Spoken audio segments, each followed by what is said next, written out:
Impromptu speaking.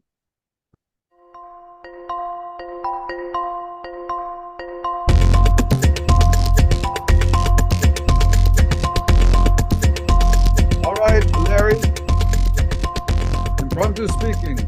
In this segment, you're going to get 3 topics, but you have to select only one of them. And you do it instantaneously because you get 1 minute to think and 2 minutes to speak. You got it? Got it. All right, here are your topics. I picked the third option, which is that the journey of 1,000 miles must begin with a single step. And I think this is true because it lays on the intuition that it really is harder to start something than it is to continue. It's in some sense related to the law of inertia in physics that like an object to keep being in motion or remain at rest until acted on by an external force. It's that every time we see an arduous task, in this case, the journey of 1,000 miles, if we start with a series of simple steps, a single step is a relatively easier task to accomplish. And then we do this in series, then we get in at the end, we end up finishing the journey of 1,000 miles. And when I think about this prompt, it reminds me of exactly how evolution works, where that Emil hinted at in your previous discussion, that it works on a series of very simple steps until we have this mount improbable that Richard Dawkins calls, and that in between those steps, there are sufficiently simple adaptations and modifications that evolution anthropomorphized works on, so that we can have like sufficiently complex things at the top of the mountain probable. And I think it really is the case that all the things that are hard, that are the journey of 1,000 miles, that seem insurmountable, are where outside of that is where meaning lies. I think meaning lies in the things that we struggle to do, and not to glorify pain in itself, but I think the component of meaning entails, or pain is entailed in meaning, I think. And so it's only when we begin to make those first moves, to make those single steps, which comprise this infinite series of many single steps that are entailed in a journey of 1,000 miles. I think it's only when we can reach the goal at the end, which probably is meaning for most people. Thank you. All right. Yeah, that's a very interesting speech. Reminds me that quote reminds me of when I used to go traveling. I used to travel a lot when I was your age.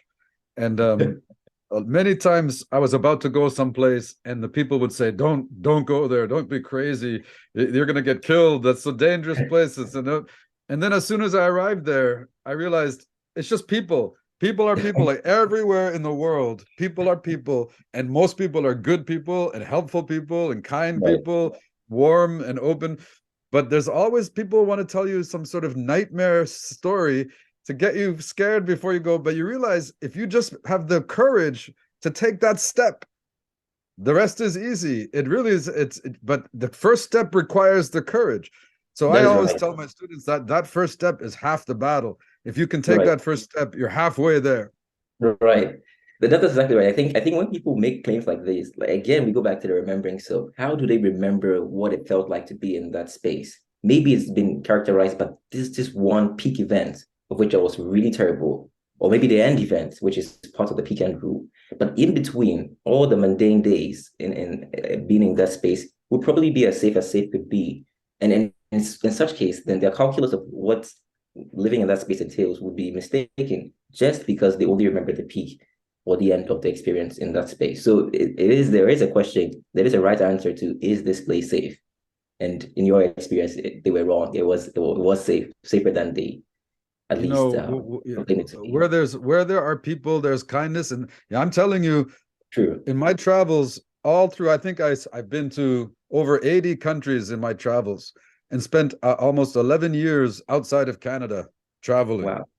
And Wow. from all that experience of running into different people, different thinking people, my takeaway message is um, people are people the world over, and people are good, and that's why I'm hopeful about the future, and that's why I'm hopeful about the world, because if you watch the evening news, you get the thinking that everybody's a monster and everybody's out to get you, and instead, but Right. the reality is, for the most part, people are loving and warm and embracing and helpful. and I've never had any problems anywhere I went, other Your than intuition is right. right. Yeah, Right. Because Steven Pinker, in his book Rationality, says that although people make the case that the world is in economic turmoil, there are many things that go worse in this current state of the world. If we were to close our eyes and to pick a point in history where we'd want to live, it will probably be the now. And so there is this asymmetry here, that you never report news that is good. So you never say that this neighborhood has been peaceful 15 years straight. You just talk about the bad things that have occurred. yeah, And so yeah. I relate to your intuition, because in a proper analysis of how exactly life is, or how good people are, you might realize that by and large, lots of people are good than are portrayed to be. So I think your You intuition is know, right. and it's another side effect of a corrupted media, the news True, media, true. because they operate by ratings, and ratings are sensationalist. So people will tune Exactly. in when something terrible is going on. So they grab the Exactly. worst headlines and the bloodiest murders and the shootings, and that's what they give us, Exactly. so that people will click and tune into their channel, and it creates the Exactly. impression that we're awful to each other. Exactly. And Right. people always said, even people my age, they tend to think that the world was better when we were kids, that it was Right. safer. But I don't think so. I think it was the same world, except today we have 24/7 media cycle. Exactly right. Exactly right. That is. So you are breaking the bounds of what it is to think simplistically. Because again, but I don't fault them too much, because again, they're trying to Thanks. remember, they're trying to recollect, they're trying to recollect how life was in the past. And honestly, if you look at the stats and the data, life expectancy has been rising. More people than not are less people than not are homeless and without food to eat. Most communicable disease have been cured through vaccinations of skills that are quite honestly very awe-inspiring. And so it would be disingenuous to say that now is just like the worst possible time to live. There are certain domains in which life is worse off than it was previously, but by and large, if we were to look at the situation as objectively as we could, my sense is that we would want to be here at this time in history. Yeah.